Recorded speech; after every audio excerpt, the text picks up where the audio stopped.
इस वीडियो में हम कोण युग्मों के विभिन्न प्रकारों को देखेंगे और समझेंगे।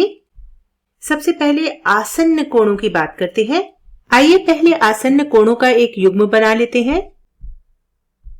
ये इसकी भुजाओं को अंकित कर लेते हैं। मान लेते हैं ये बिंदु A है, ये बिंदु B, C और ये रहा बिंदु D। अब इस दिए गए चित्र में कोण ABD और कोण DBC यानी कि ये पीले रंग से अंकित कोण और ये हरे रंग से अंकित कोण आसन्न कोण युग्म है। अब प्रश्न यह बनता है कि इसकी परिभाषा क्या है। आखिर हम कैसे पहचानेंगे कि दिए गए कोणों का युग्म आसन्न कोण है या नहीं। आसन्न कोणों के युग्म को पहचानने के लिए हमें 3 मुख्य बिंदुओं का ध्यान रखना होगा। सबसे पहली बात तो यह है कि दोनों कोणों के पास एक उभयनिष्ठ शीर्ष होना चाहिए।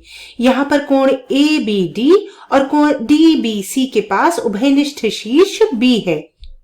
इसके बाद इनके पास एक उभयनिष्ठ भुजा होनी चाहिए। यहाँ पर इन दोनों कोणों के मध्य उभयनिष्ठ भुजा BD थी। साथ ही साथ वे भुजाएं जो उभयनिष्ठ नहीं है, जैसा कि हम यहाँ देख सकते हैं भुजा BA और भुजा BC, ये दोनों भुजाएं उभयनिष्ठ भुजा के विपरीत ओर स्थित होनी चाहिए। तो जब भी ये 3 बिंदु संतुष्ट होंगे तो हम कहेंगे कि कोणों का युग्म एक आसन्न कोणों का युग्म है। अब एक छोटा सा प्रश्न करते हैं। क्या कोण ABC और कोण ABD ये दोनों कोण आसन्न हैं? आइए इन्हें चित्र में भी दर्शा लेते हैं।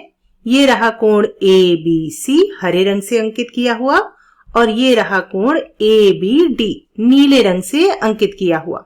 क्या ये दोनों कोण आसन्न कोण युग्म है? वीडियो को रोकिए और सोचिए। चलिए साथ में हल करते हैं। यहाँ पर इन दोनों कोणों हरे रंग से अंकित कोण और नीले रंग से अंकित कोणों के पास एक उभयनिष्ठ शीर्ष है जो कि B है। इनके पास एक उभयनिष्ठ भुजा भी है जो कि AB है। परंतु क्या ये तीसरी शर्त यहाँ पूरी हो रही है? हम देख सकते हैं कि वे भुजाएं जो उभयनिष्ठ नहीं है, यानी कि भुजा BD और भुजा BC उभयनिष्ठ भुजा AB के एक ही ओर स्थित है। अतः यह कोण आसन्न कोण नहीं होंगे। कह सकते हैं कि दिए गए कोणों का युग्म आसन्न कोणों का युग्म नहीं है। आसन्न कोण युग्म को आप कुछ इस प्रकार से याद रख सकते हैं कि ये अगल बगल सटकर बैठने वाले कोणों का युग्म है। आइए अब अपने अगले प्रकार पर चलते हैं। कोणों का रैखिक युग्म, यह भी कुछ आसन्न कोणों के युग्म की तरह ही है, परंतु अब की बार यदि हम उन भुजाओं को देखें जो कि उभयनिष्ठ नहीं है तो वह एक सरल रेखा का निर्माण करेंगे। आइए इसे एक चित्र की सहायता से समझते हैं। यहाँ पर हम देख सकते हैं कि बिंदु A, B और D संरेखीय हैं और साथ ही साथ हम यह भी देख सकते हैं कि रेखाखंड AB और रेखाखंड BD एक रेखा में स्थित है।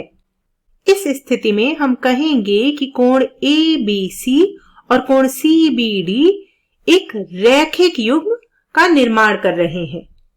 इसको लिख लेते हैं। कोण ABC और कोण CBD कोणों का एक रैखिक युग्म है। यह आसन्न कोणों के युग्म की तरह ही है, पर यहाँ पर जो भुजाएं उभयनिष्ठ नहीं है कोणों के बीच, वह मिलकर एक सरल रेखा बनाती हैं। जैसे कि हम यहाँ देख सकते हैं AB और BD मिलकर एक सरल रेखा बना रही हैं। अब अपने अंतिम कोणों के युग्म शीर्षाभिमुख कोणों के युग्म की तरफ चलते हैं। जब भी हमें X की आकृति दिखे तो हमें समझ जाना चाहिए कि यहाँ पर शीर्षाभिमुख कोणों का युग्म उपस्थित है। आइए इसे एक चित्र से समझते हैं। इनको नामांकित कर लेते हैं। A, B, C, D और ये मध्य का बिंदु M। यहाँ पर हमने 2 प्रतिच्छेदी रेखाएं बना ली हैं। अब हमें उन कोणों के जोड़ों को देखना है जो एक दूसरे के विपरीत है। तो यहाँ पर कोण युग्म कोण AMB और कोण CMD, इसको देखिए। कोण AMB और कोण CMD, ये दोनों कोण आपस में विपरीत दिशा में स्थित हैं। इनको अंकित कर लेते हैं। ऐसा ही एक और युग्म हमें मिलेगा, उसे भी लिख लेते हैं। कोण BMC, कोण BMC और कोण DMA, इन्हें भी अंकित कर लेते हैं। यहां हमें दो शीर्षाभिमुख कोणों के युग्म मिल गए। पहले को हमने पीले रंग से अंकित कर रखा है और दूसरे युग्म को हमने नीले रंग से अंकित कर रखा है। जब भी हमें X की आकृति दिखे तो हम शीर्षाभिमुख कोणों के युग्म को उसमें ढूंढ सकते हैं।